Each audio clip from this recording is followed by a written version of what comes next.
배워도 까먹고. 저희 선배 한 사람은 히브리어 헬라어를 원래 한 학기씩 배우는 거예요. 그런데 나머지 공부 계속하면 4년 동안 방학 내내 들어야 돼요. 그래서 7번씩 듣는 사람도 있어요. 그래서 저도 히브리어 헬라어가 어려워가지고 졸업을 해야 되는데, 신학교 4학년 때 졸업을 해야 되는데 졸업을 못, 그게 통과가 안 되면 졸업이 안 되거든요. 그래서 어느 겨울 방학 때 헬라어를 들으러 학교에 나머지 공부하러 가는 거예요. 창피한 이야기인데. 그 이제 의정부에서 방학 때 추운 겨울에 학교를 가야 되는데, 그 학교 가는 버스 안에 누가 있었게요? 제 사모님이 계신 거예요. 추운 겨울인데 손에 장갑을 안 꼈어. 그 모습이 얼마나 좋아 보이든지. 그래서 제가 그 다음에 같은 동네 살았거든요. 그래서 버스에서 봤으니까 그 다음에 장갑을 샀네. 받으려는 생각도 안 하고 있는데, 내가 누군지도 모르는데 장갑을 샀어요. 그래서 덕고덕 주면서 이렇게 선물이라고 이렇게 받았게요, 안 받았게요? 안 받았어요. 자존심이 있어가지고 너 뭐야 이러면서 안 받았어요. 그래서 그게 첫인상이고, 이제 그때부터 제 아내를 막 따라다니면서 이제 좋다고 막 하고 막 이제 그래가지고 결혼하게 됐어요. 그런데 연애를 4년 하고 결혼했는데, 연애할 때도 많이 만났잖아요. 물론 이제 사역하고 있었으니까 오랜 시간 이렇게 교제하지는 못했지만 늘 이렇게 만나고 식사하고 교제하고 이제 그랬는데, 연애할 때 알았던 사람하고 결혼할 때 알았던 사람하고 다른 거예요. 연애할 때는 좋은 모습만 보여주는데, 그죠? 결혼하면은 싫은 모습도 보여줘야 되잖아요. 여러분, 뭐 사람이 살다 보면 여러 가지 생리 현상이 나타날 수 있으니까, 배에서 꼬르륵 소리가 나기도 하고, 소화가 잘 되면 뒤로 뭐가 나오기도 하고 그러잖아요. 그죠? 저만 그런 거죠? 여러분 그런 건 하나도 없으신 거죠? 정결하게 사셔가지고. 저는 일찍 텄어요. 남자니까 일찍. 우리 사모님 아직도 안 하세요. 그러니까 너무 감사하더라고요. 그렇게 연애할 때와 결혼할 때 달라요. 근데 이제 결혼한 지 이제 거의 20년 가까이 되니까, 이젠 제가 그 연애할 때 알았던 그 자매보다 지금 결혼해서 새 아이의 엄마가 된 제 아내를 더 잘 이해하겠죠. 뭘 싫어하는지 뭘 좋아하는지를 알기 때문에. 신혼 초에는 엄청 싸웠어요. 목사 가정 안 싸우는 거 아니에요. 안 싸우는 척 하는 거죠. 엄청 싸웠어요. 그런데 지금은 싸우게 해요, 안 싸우게 해요? 싸워요. 근데 가끔 싸우고, 옛날처럼 깊이 안 싸워요. 마음이 상할 일이 없어. 하루만 지나면 금방 풀려. 왜? 서로를 잘 알았으니까, 이해하니까. 함께 밥 먹고 이불 덮고 살아가는 세월이 많으니까 이제 다 아는 거예요. 그러면 20년 살았는데 앞으로 40년 살면 더 좋아질까요? 좋아질까요? 좋아지죠. 요즘 젊은 사람들이 MBTI 검사하거든요. 제 MBTI 검사하고 제 아내하고 MBTI 검사하는데 정반대예요. 완전 상극. 그런데 그게 하나님의 은혜더라는 거예요. 정말 다른 사람끼리 만나서 비슷해져 가지고 서로 상대방을 이해할 수 있는 이해의 폭이 넓어져서, 아내뿐만 아니라 세상 사람들을 조금씩 더 이해하고 받아들일 수 있는 더 나은 사람으로 만들어 주시는 하나님의 은혜라고 하는 걸 제가 알게 됐어요. 여기 앉아 계신 분들 중에 20년, 30년, 40년 함께 결혼 생활 하시는 분들 계시거든요. 그 누구보다 타인에 대한 이해가 높으신 거죠. 그래서 성도의 한 사람으로서 다른 사람에게 전도도 하고 복음도 증거하고 세상 사람들을 이해할 수 있는 이해의 폭이 넓어지는 것은 전적인 하나님의 은혜인데, 그 역할을 누가 가장 많이 했다? 나와 함께 이불 덮고 사는 사람이 가장 큰 역할을 한 거예요. 저희 어머니가 목사님이시잖아요. 근데 어머니를 목사님 되게 만든 가장 1등 장본인이 있어요. 누군지 아세요? 저희 아버지예요. 아버지가 말 더럽게 안 들었어요. 지금 장로님이신데, 옛날에 교회도 안 다니시고 아무튼 엄마가 하지 말라는 짓은 다 해요. 그러니까 그 아버지를 변화시키고 그 아버지 때문에 기도하다가 어머니가 목사님이 되시는 거예요. 그러니까 여러분도 여러분의 지금 성품이 더 나아지고 좋아지게 만드는 가장 1등 장본인이 내 옆에 계신 분이다 생각하시고, 오늘 댁에 가셔서 이렇게 고개를 이렇게 쓰다듬으면서 아유 수고했지, 고마워, 감사해, 이렇게 말씀하시는 아름다운 가정 되시기를 주님의 이름으로 축복합니다. 제가 왜 길게 이런 얘기 했냐면, 이 얘기를 하고 싶은 거예요. 사람도 오랜 시간 교제하고 만나면 상대방이 누군지 이해할 수 있는데, 우리 하나님도 신앙생활 처음 한 사람과 신앙생활 40년 한 사람하고 차이가 날까요? 나죠. 처음에는 하나님이 누구신지 잘 모르다가 하나님과 교제하고 예배하고 기도하고 응답받으면 그 하나님에 대해서 더 많이 알아가게 되기 때문에 초신자하고 오래 신앙생활 하신 분하고는 신앙생활이 차이가 날 수밖에 없고 하나님에 대한 이해가 다를 수밖에 없다는 겁니다. 오늘 우리가 함께 읽은 신명기 29장에 있는 말씀도 모세가 40년 동안 하나님과 광야에서 만난 다음에 그가 고백하는 하나님에 대한 고백인 거예요. 모세가 하나님을 언제 만났습니까? 호렙산 떨기나무에서 가장 먼저 만났을 때에 떨기나무에 불이 붙어서 모세가 어떻게 했냐면 두려워했어요. 감히 그 떨기나무 가까이에 가지도 못했어요. 벌벌벌 떨었다는 거죠. 왜요? 구약 시대에는 하나님을 보는 사람은 다 죽었습니다. 그러니까 하나님의 임재를 경험했을 때 두려워할 수밖에 없었는데 40년이 지나고 모세가 광야 생활에서 나를 인도하시고 이스라엘 백성들을 인도하셨던 그 하나님을 경험한 다음에 오늘 고백이 5절 말씀인데 5절 말씀의 그 고백은 하나님을 처음 알았을 때와 지금과 너무나 큰 차이가 있다는 거예요. 우리 5절 말씀 다시 한번 읽어보겠습니다. 시작. 주께서 40년 동안 너희를 광야에서 인도하셨거니와 너희 몸의 옷이 낡아지지 아니하였고 너희 발의 신이 헤어지지 아니하였으며. 아멘. 모세가 지금 경험한 하나님은 누구예요? 40년의 광야 생활을 했을 때에 너희의 몸의 옷이 낡아지지 아니하였고 너희 발의 신이 헤어지지 않게 하시는 너희를 지키시고 인도하시고 먹이시는 그 하나님을 나도 알고 너희도 안다 이렇게 고백하고 있는 거죠. 여러분 하나님이 살아계시고 여러분을 그렇게 우리 입고 있는 옷이 헤어지지 않도록 우리가 신고 있는 신발이 닳지 않도록 하시는 분이 우리 아버지이심을 기억하시기를 주님의 이름으로 축복합니다. 가장 실존적인 부분에서 하나님을 만난 거죠. 광야에 뭐가 있어요? 광야에 아무것도 없어요. 이스라엘 성지순례를 이제 우리가 3년 혹은 5년 뒤에 같이 갈 거예요. 이 말씀을 드리는 이유는 지금부터 적금을 들어놓으시라 말씀을 드리는 거예요. 3년 혹은 5년에 갈 거니까. 그때 광야에 가보면요, 광야에 정말 아무것도 없어요. 지금은 이제 광야가 관광 상품이 돼서 가다가 좀 서서 뭘 사 먹을 수 있는 이런 것도 좀 있긴 하지만 정말 이 이스라엘 백성들이 광야 생활을 할 때에는 정말 아무것도 없는 거죠.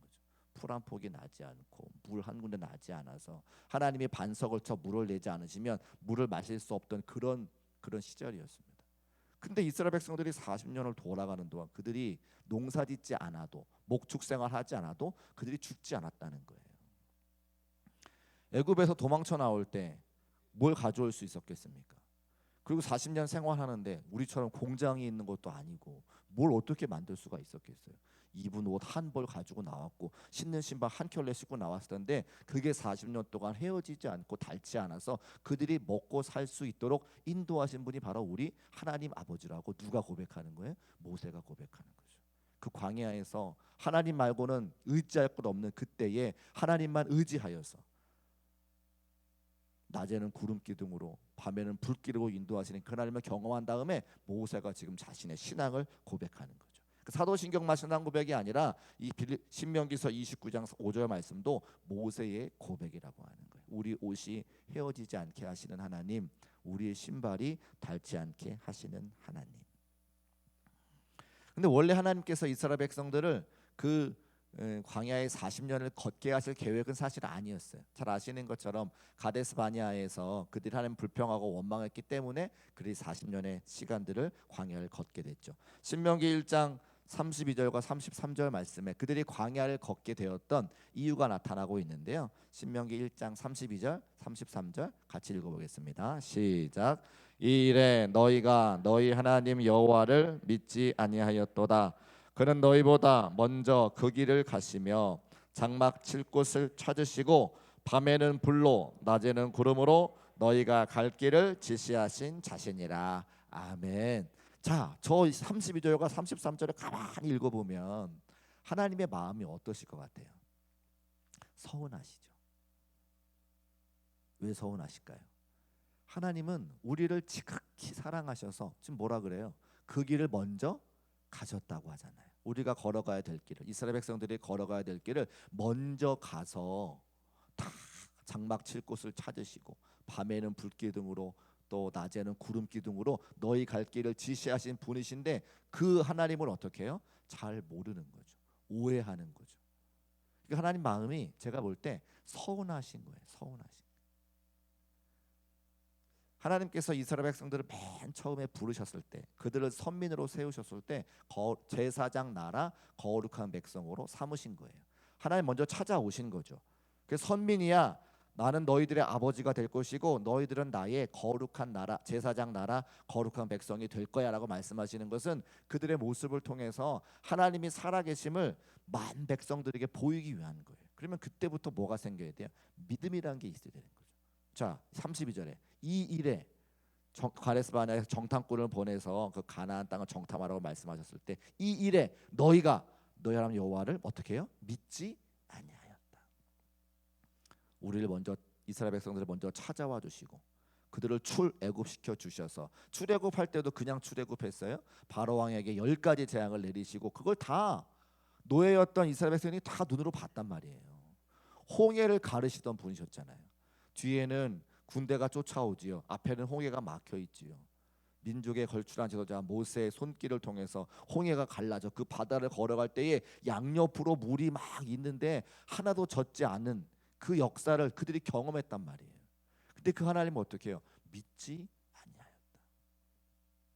앞서 다 가보시고 이스라엘 백성들이 걸어가야 될 길을 다 가보시고 먼저 그 길을 내시고 여시고 구름 기둥과 불 기둥으로 인도하셨는데 그 하나님을 믿지 못했던 하나님이 서운하셔서 그들이 40년 동안 광야를 걷게 하셨다고 하는 겁니다. 그런데 그 광야를 걷게 하셨던 그 서운한 마음을 또 어떻게 해요? 뒤로 한 채 그들이 행여나 옷이 없어져 그 광야길을 걷지 못할까봐, 신발이 닳아 그 광야길을 걷지 못할까봐 그들을 먹이시고 입히시고 인도하시는 그 하나님의 은혜를 보여주시는 분이 바로 우리 아버지라고 하는 거죠. 근데 그런 이야기가 성경에 너무 많은 것은 창세기를 시작하면서 그런 똑같은 이야기가 있어요. 아담과 하와가 에덴 동산 중앙에 있는 선악과를 먹지 말라 말씀하셨는데 아담과 하와가 먹잖아요. 그리고 에덴 동산에 쫓겨났어요. 눈이 밝아져서 그들이 벌거벗은 것을 알고 나뭇가지로 수치스러운 곳을 가리고 숨어 있는데 하나님 어떡하세요? 에덴 동산에 쫓겨내셨지만 그들의 수치를 아시고 동물을 잡아 가죽옷으로 지어 그들에게 입히시는 분이 우리 하나님이신 거예요. 그렇게 하나님은 이스라엘 백성들을 사랑하셨고 우리를 사랑하셨고 여전히 그 하나님의 사랑을 우리에게 보여주고 계시다고 하는 거죠. 그래서 이스라엘 백성들이 가데스 바네아에서 하나님을 서운하게 해서 그들이 광야길을 걸었지만 그 광야길을 그냥 내버려 두지 않으시고 먹이시고 입히시고 인도하시는 그 하나님께서 오늘도 살아계셔서 우리와 함께 하시니 그것을 우리는 뭐라고 이야기합니까? 은혜라고 이야기합니다. 같이 한번 따라 하실까요? 은혜. 은혜. 이 은혜가 여러분에게 충만하시기를 주님의 이름으로 축복합니다. 가만히 지나온 삶을 보면 염려도 되었고 걱정도 되었지만 지금 돌아보니까 하나님께서 먹는 것, 입는 것 걱정 없이 해주셨고 아이들 학교 보내주셨고 큰 수치를 당하지 않게 저를 살펴주신 것을 보게 됩니다. 특별히 은혜 중에 어떤 은혜가 우리에게 필요한가 봤더니 때를 따라 돕는 은혜가 필요하더라고요. 같이 한번 따라 하실까요? 때를 따라 돕는 은혜. 여러분에게 때를 따라 돕는 은혜가 있으시기를 주님의 이름으로 축복합니다. 저는 아직 한참 아이를 키워야 되는 입장이니까 아무래도 설교할 때 아기 키우는 얘기가 많이 나와요. 결혼해서 큰애가 나왔어요. 그 둘째는 당연히 잘 나오는 줄 알았어요. 큰애 때는 이제 첫 번째 아기니까 가정에서 얼마나 제가 기도를 하겠어요. 입덧도 하고 또 태교도 하고 저도 똑같이 애기 아빠처럼 다 준비하고 했는데 큰애는 잘 나왔어요. 그 당연히 둘째도 잘 나오겠지 이런 생각을 하고 있어서 그렇게 기도하지 않았던 것 같아요. 그런데 둘째가 이 자리에 없으니까 좀 편안하게 얘기할 수 있는데 둘째가 태어날 때 이렇게 뒤집어 있었다는 거예요. 그래서 오랜 시간 진통을 하는데 아기가 안 나와요. 근데 이제 저희가 출산했던 병원이 몇 층이 이렇게 있는데 출산하는 곳이 이제 1층과 달리 2층, 3층인가 있었고 제가 그 분만실에 기다리고 있고 진통하는 데가 따로 있어서 이렇게 진통을 하고 있었어요. 근데 이제 바이탈 체크를 해가지고 이렇게 엄마의 그 심박 소리가 들리는 소리가 뚝뚝뚝뚝 들리고 저는 그 옆에서 기다리고 있는데 아내가 한참 산통을 하더니 정신을 잃은 거예요. 너무 고통스러우니까, 아기가 안 나오니까. 근데 안타깝게도 그 층에 산모들은 있는데 간호사와 의사가 갑자기 없어진 거예요. 계속 원래 있는데 그 시간에만, 잠깐 제 아내가 졸도한 그 시간에만 아무도 없는 거예요. 제가 뭐 어떻게 할 수가 없잖아요. 전문가도 아니고 그런 일을 처음 당해봤고. 그래서 제가 할 수 있는 건 간호사, 의사 거기서 소리를 지르는 거예요. 빨리 올라오라고. 제 아내 지금 졸도했다고. 애기는 막 걸려가지고 막 바이탈이 막 팍팍팍팍팍 소리가 나지. 이 사람은 정신을 못 차리지. 의사하고 간호사가 아무도 없지. 애기 아빠들 제 사람 잘 들어야 돼. 의사 선생님, 간호사 선생님, 우리 집사람 살려주세요. 그때 막 의사랑 간호사가 막 뛰어올라. 그러더니 막 정신이 없으니까 응급수술 해야 된다고 해서 막 그 아내를 막 들쳐업고 막 수술실로 막 들어가는 거예요. 그래가지고 수술을 했어요. 그래서 아기가 나왔어요. 둘째가. 그 제가 둘째를 받아 안고, 첫째 때는 안 그랬는데 둘째 때는 원망이 되는 거예요. 이놈 새끼 엄마 잡아먹을 뻔했어. 그래서 말이 곱게 안 나오는 거예요. 이놈 새끼. 근데 그게 아기가 안 와봐요. 그렇게 받아들고 제가 그런 얘기를 이렇게 했더니 여기 막 울어요. 거기서 미안해 미안해 미안해. 때를 따라 돕는 은혜가 필요한데, 아기 낳을 때는 아기가 잘 나올 수 있는 은혜가 필요해요. 제가 그런 경우가 있으니까 우리 교회에서 임신해가지고 출산할 때 제가 기도가 나오겠어요, 안 나오겠어요? 제가 주일날 기도 길게 하잖아요. 다 그 이유가 있는 거예요. 제가 그런 경험을 하니까. 셋째가 생겼네? 기도했을까요, 안 했을까요? 기도 무지하게 했어요. 그 나온 애가 저기 앉아 있잖아요, 저렇게. 근데 쟤는 이제 둘째를 수술했으니까 셋째는 그냥 수술을 해야 된대요. 그래서 기도 많이 했는데 편안하게 나왔죠, 이제 이렇게. 그러니까 때를 따라 돕는 은혜가 필요한 걸 제가 그때 알게 됐어요. 아기를 키울 때는 어떻습니까? 저기 앉아 있으니까 셋째 얘기 한번 해볼까요? 열성 경련이라는 게 있더라고요. 아이가 막 열이 올라가면 갑자기 졸도를 하는 경우가 있더라고요. 저도 이제 첫째, 둘째는 그런 일이 없었는데 셋째를 키울 때에 저 아이가 열이 이렇게 나가지고 제가 이렇게 안고 응급실을 가는데 고개가 탁 떨어지는 거예요. 마음이 정말 철렁하는 거예요. 고개 이렇게 의식이 있으면 고개를 들고 있잖아요. 근데 아기가 졸도하니까 고개가 푹 떨어지는데 뒤로 그 마음이 철렁해서 응급실이 저 앞인데 저기까지 제가 마치 그 슈퍼맨 된 것처럼 막 뛰어가는, 초인적인 힘을 발휘해가지고 막 뛰어가는 거예요. 그 의사 선생님 봐가지고 의사 선생님 얘가 지금 정신이 없고 졸도했습니다. 뭐 이러는데 병원에 그런 일이 자주 있으니까 선생님이 아무 일이 없는 듯이 평안하게 아이에게 이제 뭐 주사 놓고 해가지고 금방 정신 돌아오더라고요. 그러니까 그 아이를 키우면서도 하나님께서 그때그때마다 지혜를 주셔서 이 아이를 잘 키울 수 있는 하나님의 은혜의 때가 필요한 걸 제가 알게 됐어요. 여러분의 자녀들이 한창 공부해야 될 때 뭘 주셔야 됩니까? 지혜와 명철을 주셔야죠. 근데 한참 공부해야 되는데 만남의 복을 주시면 어떡해요? 이제 그 피곤한 인생이 되는 거예요. 제가 한참 공부해야 될 때 만남의 복을 주셔가지고 조금 고생했거든요. 그러니까 은혜의 때가 필요한데 공부할 때는 하나님의 지혜와 명철을 더해 주시고, 공부해서 결혼할 때는 어떤 은혜를 줘야 돼요? 그때는 만남의 복을 주셔야 되는 거죠. 그걸로 끝난 게 아닙니다. 그 결혼해서 좋은 직장에 취직해야 되고, 또 결혼했을 때 출산할 때는 태의문도 열어 주셔야 되고. 그러니까 우리가 살아가는 날들 동안 그때그때 필요한 은혜가 있는데 때를 따라 주시는 하나님의 은혜가 필요한 것을 제가 살면서 경험하게 되는 거예요. 여러분도 아시죠? 마찬가지시죠? 그러니까 우리가 은혜를 구할 때에 하나님께서 때를 따라 도우시는 은혜가 필요한데, 우리가 함께 읽는 구약 성경의 수많은 인물들의 그 삶의 자리에서도 때를 따라 도우시는 은혜가 있었다고 하는 겁니다. 우리 하나님은 어떤 분이시냐? 길이 없는 곳에 길을 내 만들어 걸어가게 하시는 분이 우리 하나님이시죠. 길이 안 보일 때 하나님께서 길을 열어 주셔서, 길이 안 보일 때 구름 기둥과 불 기둥을 인도해 주셔서 하나님이 가자 하시면 가는 거고, 하나님이 서 계시면 서는 거죠. 길을 만드시는 하나님.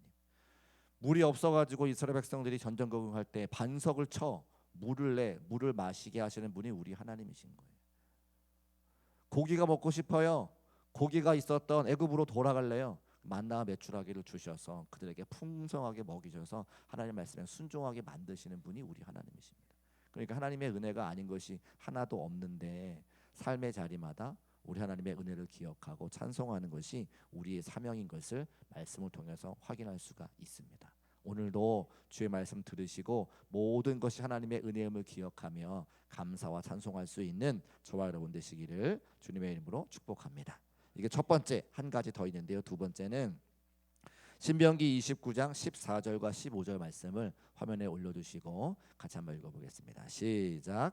내가 이 언약과 맹세를 너희에게만 세우는 것이 아니라 오늘 우리 하나님 여호와 앞에서 우리와 함께 여기 서 있는 자와 오늘 우리와 함께 여기 있지 아니한 자에게까지이니 너희가 갈 길을 지시하신 자이시니라. 아멘. 15절 말씀 중간에 우리와 함께 여기 서 있는 자들은 지금 이스라엘 백성들을 이야기하는 거고, 오늘 우리와 함께 여기 있지 아니한 자들은 누굴까요?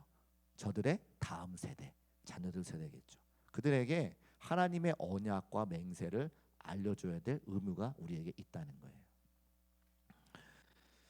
그래서 모세가 신명기 말씀을 통해서 출애굽 2세대들에게 지금 이제 이야기하는 거고, 출애굽 3세대 그들 다음에 올 세대에게 하나님의 언약의 말씀을 가르쳐야 된다. 하나님의 언약의 말씀을 이야기해 줘야 된다라고 이제 말하고 있는 거죠. 왜냐하면 하나님의 언약은 변함이 없기 때문에 그 언약을 누군가 알려주지 않으면 그 하나님의 영원한 언약을 알 수가 없어서 우리의 사랑하는 다음 세대가 다른 세대가 되기 때문에 저런 약속의 말씀을 주는 겁니다.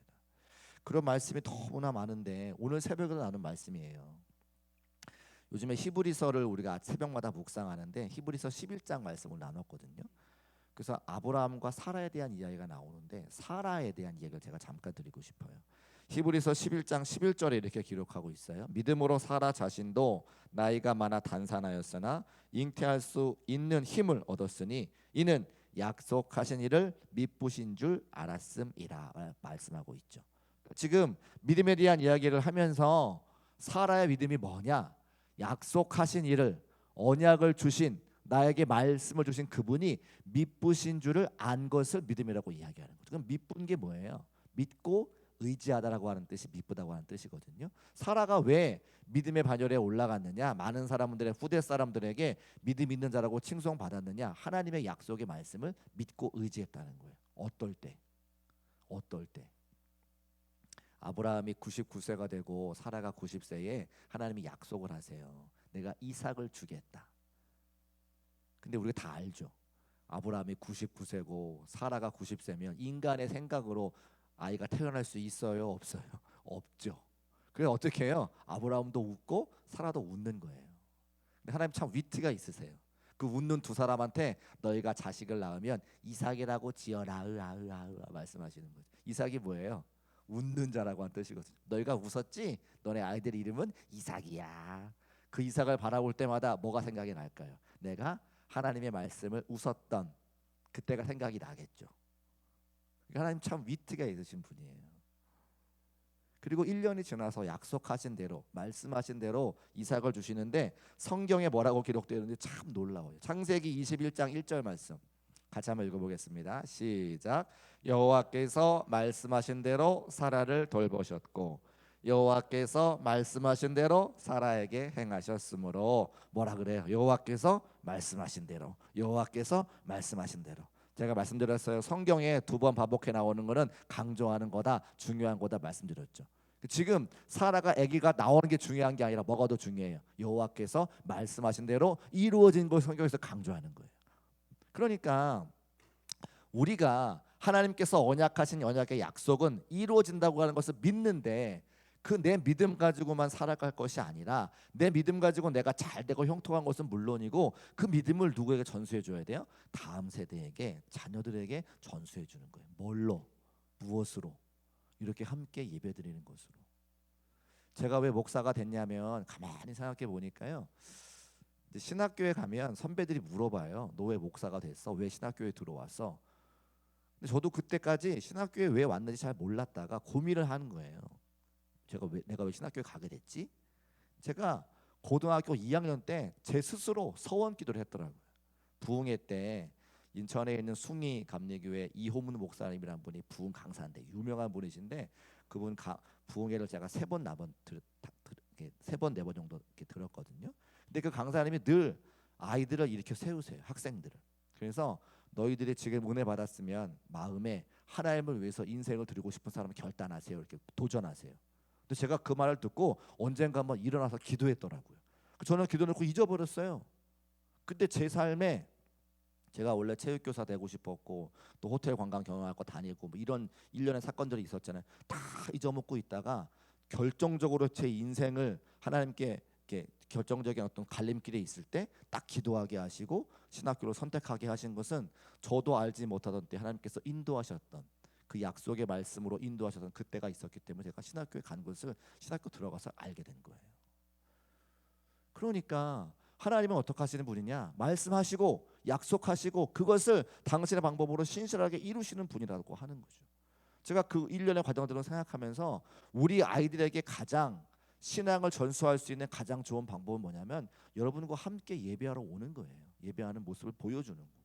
엄마가 어떻게 헌금하는지, 아빠가 어떻게 기도하는지, 엄마 아빠가 어떻게 교회에 충성하고 예배드리는지를 보여주는 게 가장 큰 교육이라고 하는 거죠. 여러분 저는 그래서 이 시간에도 또 부흥의 시간에도 여러분이 시간 함께 아이들을 데리고 오셔서 그 아이들을 축복하시고 기도하시기를 주님의 이름으로 축복합니다. 그래서 우리가 5월 달에도 가정 축복주일 선포하고 아이들과 다 기도하는 거예요. 그 한 번 한 번의 시간들이 쌓이고 쌓여서 하나님은 우리 자녀들에게 믿음을 주시고 찾아와 주시고 그 아이들에게 때를 따라 돕는 은혜를 허락해 주신다고 하는, 저는 이것을 분명하게 믿습니다. 그래서 우리가 신앙생활 하는 것은 물론이요, 우리의 사랑하는 다음 세대에게 하나님의 약속의 말씀을 알려주는 거죠. 그래서 그렇게 신앙생활 하면서 자연스럽게 믿음이 전수가 되어지고 우리 중고교회와 다음 세대의 우리 미래가 든든해지는 그런 교회를 만들어가고 싶은 거예요.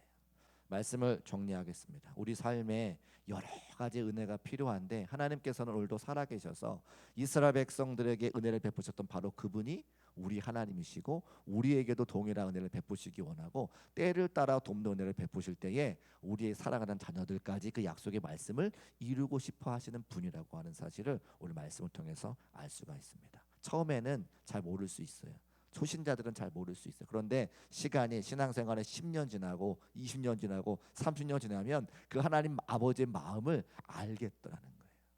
그래서 우리를 사랑하시되 죽기까지 사랑하시고 우리 자녀들에게 약속의 말씀을 주셔서 그 약속의 말씀을 믿는 자녀들을 반드시 살리시고 인도하시는 그 하나님에 대한 그 마음을 알 수 있게 된다고 하는 거죠. 오늘도 그 하나님 아버지의 마음이 여러분의 마음이 되시고 내게 필요한 은혜를 간구하셔서 은혜 충만히 받고 돌아가 삶의 자리에 승리를 거두시는 저와 여러분 되시기를 주님의 이름으로 축복합니다.